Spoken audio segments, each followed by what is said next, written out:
একজন স্ত্রীকে যখন তালাক দেওয়া হয় তখন আর কোনোদিন তাকে ফেরানোর সুযোগ থাকে না। তো এই আওয়ামী লীগ তাদেরকে আর ফেরানোর সুযোগ থাকবে না ভবিষ্যৎ। তারা আসলে লকডাউন কর্মসূচি দিয়ে তারা ঘরে ঘুমিয়েছিল। এটা নিয়ে ছাত্র সমাজ বিশেষ করে ঢাকা বিশ্ববিদ্যালয়ের শিক্ষার্থীরা একদম বিচলিত নয়। নিজেদের মধ্যে যতই বিভেদ হোক না কেন এই ফিসেস তাদের বিরুদ্ধে আমরা সবাই ঐক্য।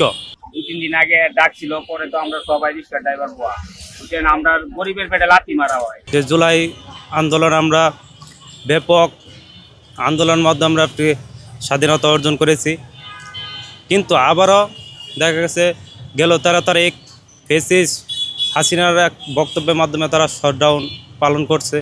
এর মাধ্যমে দেশে অস্থিতিশীল ক্রিয়েট হয়েছে, তৈরি হয়েছে।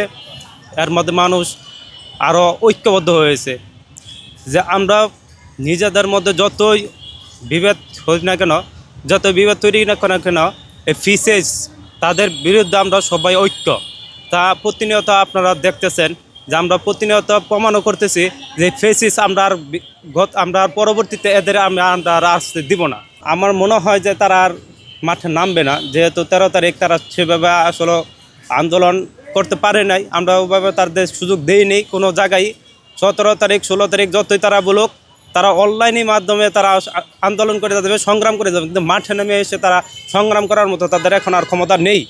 সো এখন তারা কিচ্ছু করতে পারবে না। দেশ যেভাবে চলতেছে এভাবে চলবে। হালকা পাতলা কিছু অস্থিতিশীল মানুষ কিন্তু ভোগান্তি হবে, এছাড়া আর দেশে কিচ্ছু হবে না।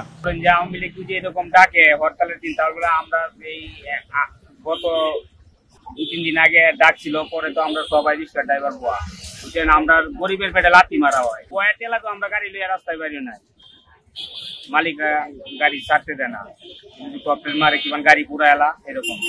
হ্যাঁ, এরকম হবে এটি 13 তারিখে আওয়ামী লীগ যে লকডাউন কর্মসূচি দিয়েছিল, তার পরিপ্রেক্ষিতে বাংলাদেশের বিভিন্ন রাজনৈতিক সংগঠন তাদের লকডাউন প্রতিহত করার জন্য মাঠে ছিল, কিন্তু দেখা গিয়েছে কোনো আওয়ামী লীগকে আমরা সেদিন খুঁজে পাইনি। বিভিন্ন মোড়ে মোড়ে আমরা প্রতিহত করার জন্য ছিলাম, কিন্তু তারা আসলে লকডাউন কর্মসূচি দিয়ে তারা ঘরে ঘুমিয়েছিল। কারণ হচ্ছে তারা বাইরে বের হওয়ার সাহসই পায়নি। বাংলাদেশে আওয়ামী লীগের রাজনীতি 5 আগস্টের পর অলরেডি নাই হয়ে গিয়েছে। এখন যদি তারা বিভিন্ন কর্মসূচি দিয়ে মাঠে থাকার চেষ্টা করে, বাংলাদেশের জনগণ এটা কোনোভাবেই মেনে নেবে না।